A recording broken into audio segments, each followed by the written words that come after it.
जो प्रदूषण की जो स्थिति है दिल्ली एनसीआर में पूरे देश में, उसको आप किस तरह से देखते हैं? जो हालात जिस तरह खराब हो रही है, और आप पूरे एनसीआर में रहते हैं तो तकलीफ तो होती होगी सर, बाहर भी जाते हैं। भैया तकलीफ तो इतनी हो रही है कि जिसकी पूछो ही नहीं। कोशिश यही करते हैं कि अगर जरूरी नहीं है तो घर से बाहर न जाए, हालांकि घर में भी उतना ही प्रदूषण है। मतलब प्रदूषण इतना भयानक है कि घर में भी उतना ही प्रदूषण हो रहा है, तो कहां बचोगे? ना घर में बच सकते ना बाहर बच सकते। फिर भी कोशिश ये है कि जरूरी है तभी बाहर जाना है, जरूरी नहीं है तो नहीं जाना। लेकिन आप किसके विषय में कह रहे हो? वो बेशर्म व्यक्ति, इस देश का प्रधानमंत्री, जो संसद के गेट पे खड़े होके ये कहता कि मौसम का मजा लीजिए। अबे तेरे यहां तो बड़े बड़े प्योरीफायर लिखे होंगे। वो 15-20 एकड़ की जो जमीन है जिसमें खूब हरियाली है, सारा सब कुछ है, वहां तुझे तो कोई दिक्कत नहीं भाई।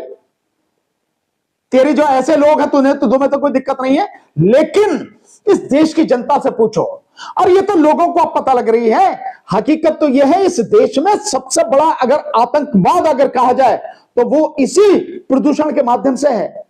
इस देश में प्रदूषण के जो वायु और जल प्रदूषण है, इसके माध्यम से इस देश में एक साल में 25 लाख से ज्यादा मौतें हो जाती हैं। तो वो आतंकवाद जो हथियारों से कोई किसी को मार देता है, वो बड़ा खतरनाक है।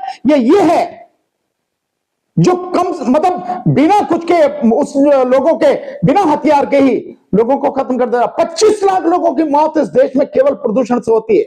अब देश का प्रधानमंत्री कह रहा मौसम का मजा लीजिए। प्रदूषण को लेकर दिल्ली में भी प्रदर्शन कर रहे थे बच्चे, दिल्ली के स्टूडेंट वगैरह, उनको भी पुलिस पकड़ के ले गई। लटपट नहीं बजा पुलिस ने उन पर। मैं समझता हूं कम करा पुलिस ने, अगर मतलब गिरफ्तार करके ले गई, उन्हें पकड़ के ले गई, यही उसकी मेहरबानी समझो पुलिस की। नहीं तो पुलिस तो मोदी के कहने पे, आज की तारीख में अमित शाह के कहने पे लट बजा दे, जरा देर में तोड़ ताड़ के सीधा कर दे। तो शांति प्रिय, उससे कोई शांति नहीं। देखिए मोदी इतना कायर व्यक्ति है, इतना डरा हुआ है कि कोई भी प्रदर्शन कर रहा है, किसी भी बात को लेकर कर रहा, उसकी टांगें कांपने लगती हैं कि कहीं ये मामला तूल ना पकड़ जाए, कहीं ये मामला जो है आगे ना बढ़ जाए और लोगों को सच ना पता लग जाए। पर भैया ये तो जब पूरे देश में बुरा हाल है, और दिल्ली का तो हाल ही बहुत बुरा है, दिल्ली और एनसीआर का, तो जब यहाँ इतनी बुरी तरह से प्रदूषण हो रहा है तो पता तो दुनिया को लगेगा।